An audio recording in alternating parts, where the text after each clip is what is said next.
గర్భైకాదశేషు రాజన్యం అన్నారు. 16 ఏళ్ల వాడైనాడు. సభ తీర్చాడు దశరథుడు. మంత్రి సామంత దండనాథ పురోహితులు అనిమిషైరివా అని చెప్పారండి వాల్మీకి.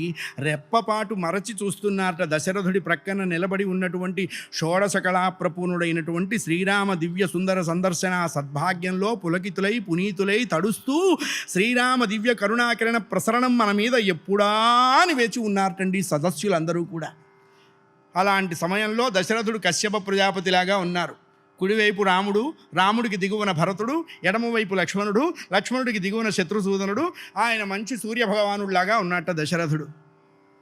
ఆ సమయంలో భగవన్నామం వినపడ్డది. వెంటనే లేచాడు, గబగబా ఎదురు వెళ్ళాడు. ఆ వచ్చేటువంటి వాడు ఎవడో అర్థమైంది. ఆయన పాడుతున్నటువంటి గాత్ర మాధుర్యాన్ని గమనించి గబగబా ఎదురు వెళ్ళారు. ఎవరు వచ్చారు అన్నారు. 16వ సంవత్సరం ప్రారంభమైన తర్వాత 16వ సర్గలో ప్రవేశించాడు విశ్వామిత్ర మహర్షి. ఎప్పటిదాకా ఉన్నారన్నారు. 77 సర్గల దాకా ఉన్నారన్నారు. ఇన్ బిట్వీన్ ఏం జరిగింది అన్నారు. రామయ్య పురుషోత్తముడు, సీతమ్మ వారు చిచ్చక్తి స్వరూపిణి. చిచ్చక్తి స్వరూపిణి అయిన సీతమ్మని పురుషోత్తముల్లో చేర్చడానికి వచ్చినటువంటి మెసెంజర్ విశ్వామిత్రుడు అన్నారు. కోఆర్డినేటర్ అంతవరకే ఆ ప్రోగ్రాం. ఎదురు వెళ్ళాడు. అర్ఘ్యపాద్యాది విధులు గౌరవించాడు. ఊరుకోవచ్చు కదా, ఊరుకుంటే ఊరా పేరా ముసల్తనంలో 3వ హస్తం లేస్తుంది, చాదస్తం, దాంతో చంపేస్తుంటారు. ఈయన ఏమన్నారు, ఇప్పుడు నన్ను మీ ఇచ్చవచ్చినట్టు. మా పిల్లాడు మోహన రాముడు, అందుకే నాకు ఎక్కువ మోహం, అదే మోహనం. ఏలుకొమ్మునే మీద చూడను తపసి, ఇప్పుడు నన్ను మీ ఇచ్చవచ్చినట్టు ఎలుకొమ్మునే మీద చూడను తపసి మిన్నమి రాకచే. నా ప్రాణమైనా ఇస్తాను కోరుకోండి అన్నాడు. విశ్వామిత్రుడు సంతోషించాడు. వాడంతటి వాడు బైండ్ ఓవర్ అయ్యి షూరిటీ ప్యాంటు మీద సంతకం పెడతానంటే పోయిందేమిటి. లేడికి కాళ్ళు లేక కాదురా కట్టుబడేది, కాలం లేక కట్టుబడుతుంది అన్నారు. వెంటనే అన్నీ గౌరవింపబడ్డాడు. పెదిమలు దశరథుడి వైపు, కళ్ళు దశరథుడి వెనకాల నిలబడి ఉన్నటువంటి నీలజీమూత సన్నిభ దేహుడి వైపు. ఇలా ఉంది. ఏం కావాలి కోరుకోండి అన్నారు. ఓ యజ్ఞం చేస్తున్నాను అన్నారు. ఈయన చదివేశాడు లిస్టు. అవన్నీ మాకు అవసరం లేదు, ఈ అవసరం అయితే నీ దాకా రావాల్సిన అవసరం లేదు, మా ఫ్లాష్ బ్యాక్ అదే. ఇప్పుడు అన్నీ వదిలేసి జనజీవన స్రవంతిలో కలిశాం కాబట్టి మా దగ్గర లేనిది నీ దగ్గర మాత్రమే ఉన్నదయ్యా, దాన్ని కోరటానికి వచ్చాను అన్నాడు. కోరుకోండి, ప్రాణమైనా సరే ఇస్తాను. ప్రాణాలు నాకెందుకురా, మా దగ్గర బోళ్ళున్నాయి. మరి ఏం కావాలి అన్నారు. స్వసుతం రామ కథ సుధా, స్వసుతం రాజశార్దూలం రామం సత్యపరాక్రమం కాకపక్షధరం శూరం జ్యేష్టం మే దాతుమర్హసి, జ్యేష్టం మే దాతుమర్హసి. స్వసుతం, నీ పిల్లవాడు కావాలి. భూమి కాళ్ళ కొంచెం కదిలినట్టు అనిపించింది ముసలి దశరథుడికి. వెంటనే ఎకో స్ప్రిన్ వేసేసుకున్నాడు, కొంచెం సంభాళించుకున్నాడు. నాకు నలుగురు కదా, ఎవరు కావాలి. రాజశార్దూలం, రాజులలో శార్దూలుడైన వాడు కావాలి. సింహాన్ని అప్పుడప్పుడు ధైర్యంలో స్థైర్యంలో పోలుస్తారు. అసలు ధైర్య స్థైర్యాలకి పులే, పెద్ద పులే. వాళ్ళు ఏమో అమ్మో వాడు పెద్ద పులిరా అంటారు. శార్దూలుడైనటువంటి వాడు కావాలి అన్నాడు. మా ఇంట్లో అన్నీ శార్దూలాలే, మార్జాలాలు పుట్టలేదు అన్నాడు ఆయన. అరే వీడు నేనేదడిగితే దానికి చెక్ చెప్తున్నాడు. మొత్తానికి వీడు కూడా మంచి లాంగ్ టర్మో షార్ట్ టర్మో తీసుకున్నాడు. బాగానే మాట్లాడుతున్నాడు వీడు, టెక్నికల్ డెవలప్ అయ్యాడు. రామం రమంతే సర్వజనా గుణై. ఇంకో మాట అన్నాడండి, సత్యపరాక్రమం. సత్యపరాక్రమం అన్నారు. ఈ సత్యపరాక్రమం అన్నదానికి వేదాంత శాస్త్రంలో ఒక బ్రహ్మాండమైన అర్థం చెప్పారు. అక్లిష్టకర్మణే సచిదానంద రూపాయ. అది సత్యపరాక్రమం అంటే. శాశ్వతము, నిత్యము, బుద్ధము, శుద్ధము, ముక్తము ఏదైతే ఉంటుందో అటువంటి పరాక్రమ సంపద కలిగినవాడు. ఆకాశాత్పతితంతో ఏం తెలిసిందేగా. కాకపక్షధరం.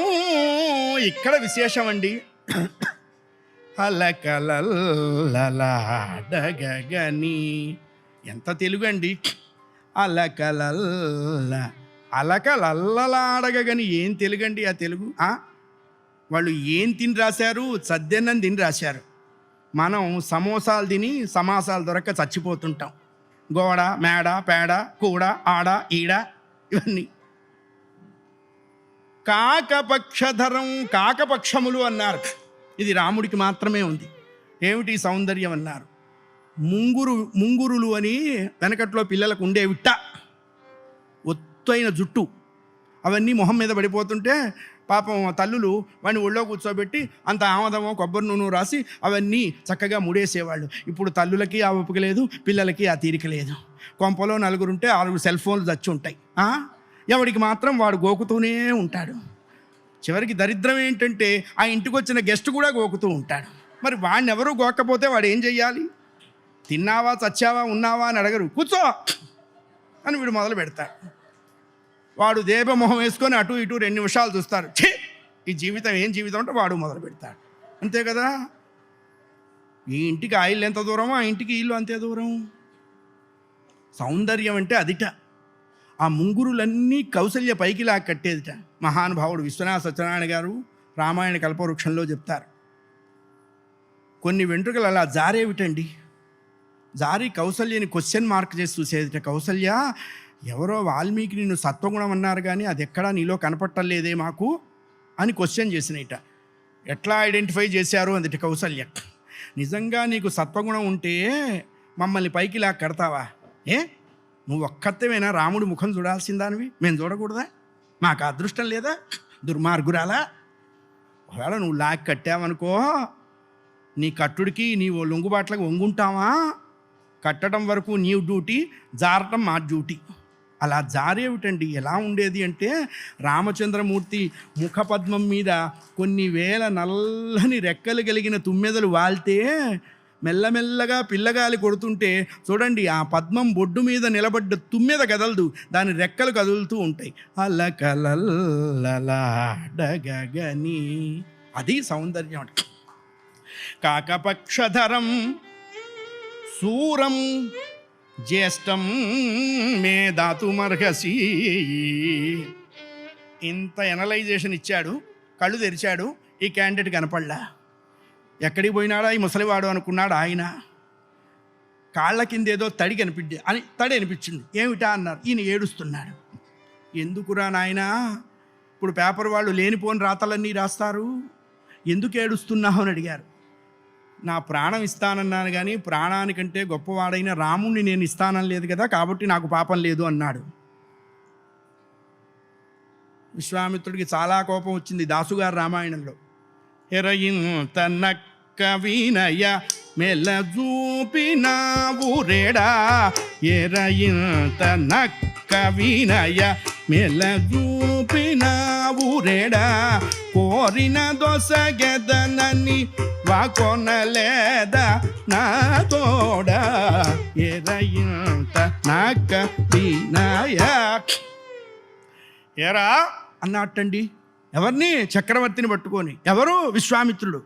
కోపం వస్తే అట్లాగే అంటాం, ఏయ్ నరికేస్తా అంటాం. కానీ బాబు మీరు అనుమతించినచో మిమ్ములని నరకమందురా, గొడ్డలి వాడమందురా, బ్లేడు వాడమందురా.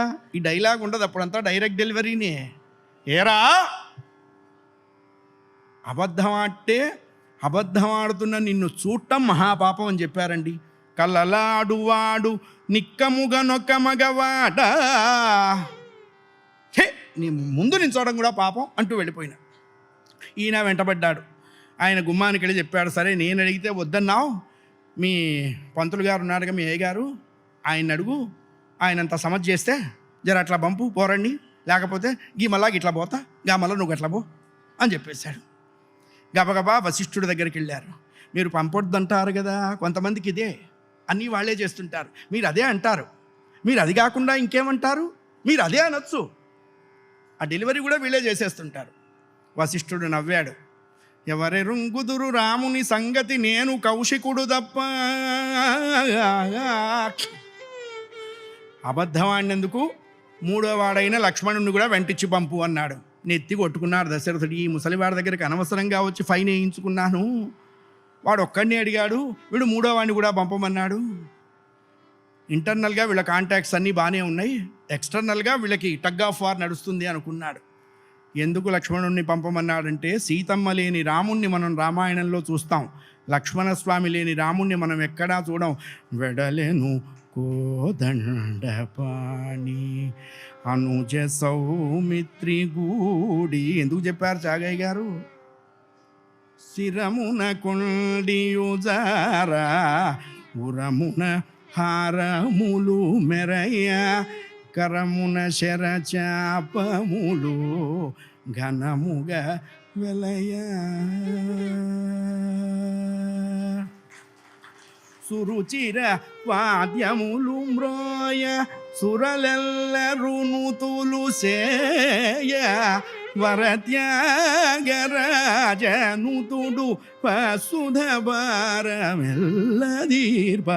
వెడలెను కోదండపాణి. అలా లక్ష్మణ సమేతుడే, రామలక్ష్మణ సమేతుడే విశ్వామిత్రుడు అరణ్యంలోకి ప్రవేశించారు. ఎంత అరణ్యం ఉంది అంటే హరిదాసులు చదవలేక చచ్చేంత అరణ్య వర్ణన రాశారు నారాయణదాస్ గారు. ఎందుకు చెప్పండి?